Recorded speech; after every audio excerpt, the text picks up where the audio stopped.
मग 70,000 कोटीचं सोंग कसं काय करता आलं बुवा? मित्र हो, अखेर व्हायचं तेच झालं. फसवणूक आणि पुन्हा एकदा फसवणूक. कायम खोटं बोलत राजकारण करणाऱ्या मुख्यमंत्री देवेंद्र फडणवीस यांनी पुन्हा एकदा फसवलं. शेतकऱ्यांची कर्जमाफी करू, शेतकऱ्यांचा उतारा कोरा कोरा कोरा अशी थाप मारून सत्तेत आलेल्या या देवेंद्र फडणवीसांनी शेतकऱ्यांच्या काळजाला लागलेल्या आगीमध्ये पेट्रोल ओतायचं काम केलं. पेट्रोल अर्थात हे काय अनपेक्षित सुद्धा नव्हतं. फडणवीसावर तसं कोणाचा विश्वास उरलेलाच नाही, पण तरी सुद्धा या वेळेला प्रचंड असं नुकसान झाल्यामुळं शेतकऱ्यांना कुठेतरी आशा वाटत होती. एकीकडे निसर्गाचा कोप आणि दुसरीकडे राजकीय अनास्था. 5 वर्ष मरत जगणारा शेतकरी फक्त निवडणुकीच्या काळात यांच्यासाठी बळी राजा असतो. पुन्हा 5 वर्ष त्याला कोणी विचारत नाही, त्याचं सुखदुःख कोणी पाहत नाही. अतिवृष्टी आणि पूर परिस्थिती यामुळे उद्ध्वस्त झालेल्या शेतकऱ्याला आज खऱ्या अर्थानं आधाराची गरज आहे. त्याला पुन्हा उभा करण्याची गरज आहे. मुख्यमंत्र्यांनी शेतकऱ्यासाठी 31,628 कोटी रुपयाचं पॅकेज जाहीर केलं आणि त्याचा असा काही डोल वाजवला की आपण खूप काही देऊन रिकामे झालेलो आहोत. प्रत्यक्षात शेतकऱ्याची ही खऱ्या अर्थानं मोठी फसवणूक आहे.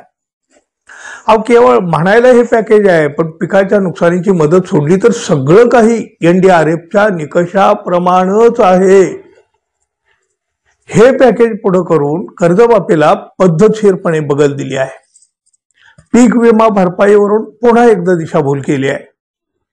पॅकेजची घोषणा करून शेतकऱ्यांना खूप असं काही दिल्याचं फक्त दाखवलं गेलेलं आहे, पण प्रत्यक्षामध्ये NDRF मधून मिळणाऱ्या मदतीचाच उल्लेख केला आहे, हे लक्षात घ्या.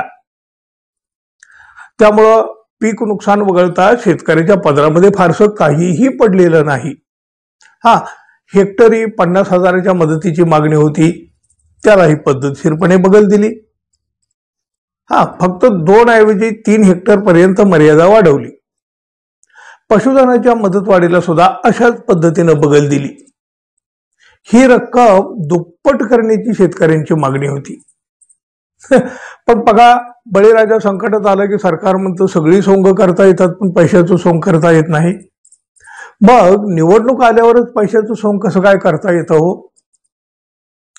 म्हणजे बघा ना, कसली सुद्धा छाननी न करता, पडताळणी न करता सुद्धा लाडक्या बहिणीला आगाऊ 3-3 महिन्याचे पैसे देता येतात यांना. समृद्धी महामार्गाला कधी पैसा कमी पडत नाही. जाहिरातबाजीवर अमाप पैसा चक्क उधळला जातो. मोठे इव्हेंट सुद्धा केले जातात आणि शेतकऱ्यांना वाचवायचं म्हटलं की म्हणे पैशाचं सोंग करता येत नाही.